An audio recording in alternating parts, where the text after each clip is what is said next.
Here's how to add more revenue to your remodeling business without spending more on marketing or generating additional leads. I'm Spencer Powell, CEO at Builder Funnel. We're on our way to generating $1 billion in revenue for our clients. Hit subscribe to follow along. Improving your sales process by even a little bit can have a massive impact on your business. Let's take a look.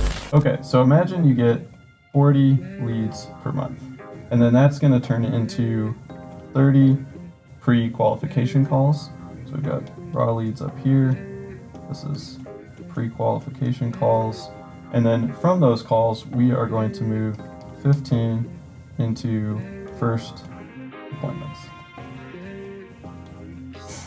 Can you read my writing yet? All right, from there, we are going to move 6 into design agreements. And then after that, we're going to see 4 move into construction. So this works out to a call to close ratio of, or conversion of 13%. So imagine that we raise this 13% by just a few points to 16%. What that does is it brings 4.8 projects per month to the bottom instead of 4.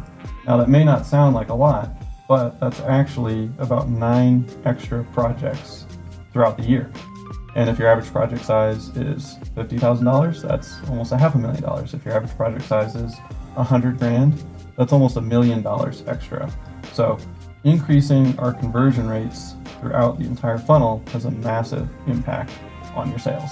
Sales improvements can have a massive return on investment. So let's talk about some tips and strategies that will improve your overall conversion rate. This will mean you'll get additional sales and make a lot more money without generating any more leads. First, let's look at the phone pre-qualification stage. There are a few things that we're looking for here: project type, project location, and we want to budget qualify.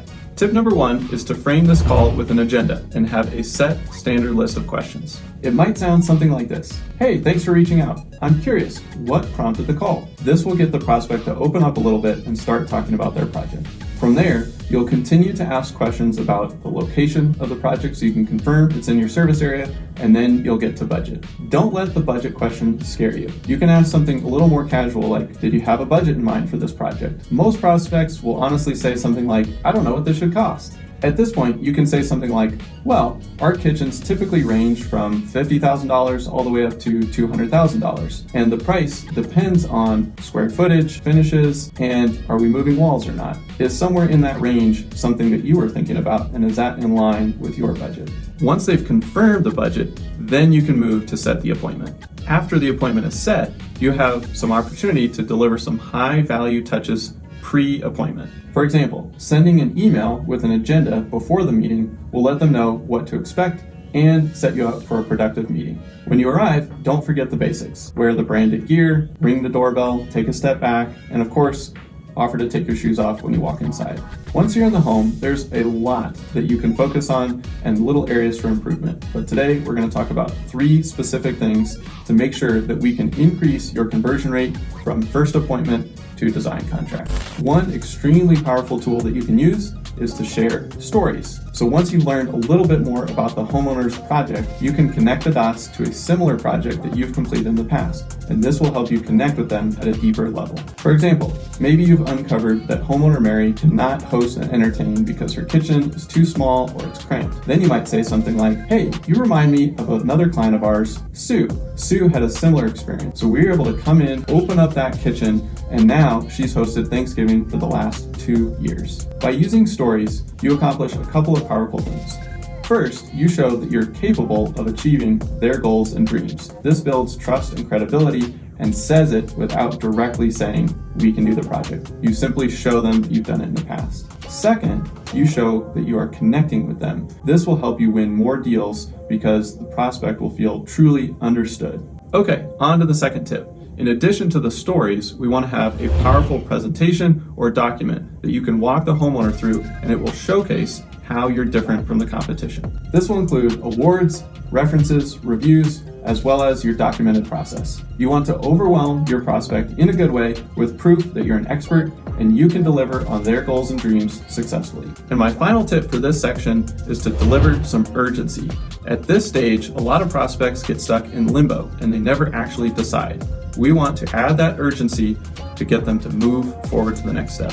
An example of this could be some bonuses that they get if they move forward, but those bonuses expire in the next few days. Or you could use what I like to call truthful scarcity, which is, hey, we have 3 spots open in design starting next month.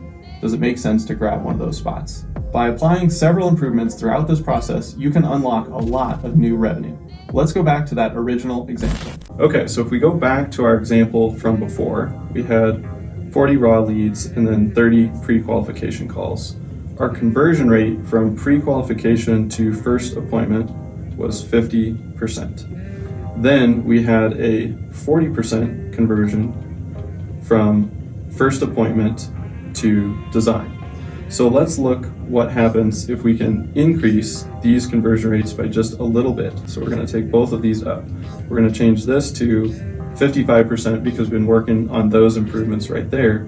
And then we're going to increase our conversion rate from appointment to design to 45%. So again, we worked on the agenda, we worked on consistency, and so we were able to improve that. So what that does is that actually gets us to, instead of 15 appointments, it's 16.5. And then from there, this actually leads to 7.4 design contracts per month. Again, this is just on a monthly basis, so it'll average out over the whole year. And then we move to 4.9 construction projects. So again, it looks like we got almost one more project, but really that is plus 10 projects throughout the entire year. And we just made 2 improvements, one at this stage and one at this stage. And so there's massive opportunity to improve your conversion rate throughout the entire funnel. We looked at 2 stages with slight improvements, and we got 10 more projects. So imagine you had 10 more projects. Take 10 times your average project size. It's probably pretty significant.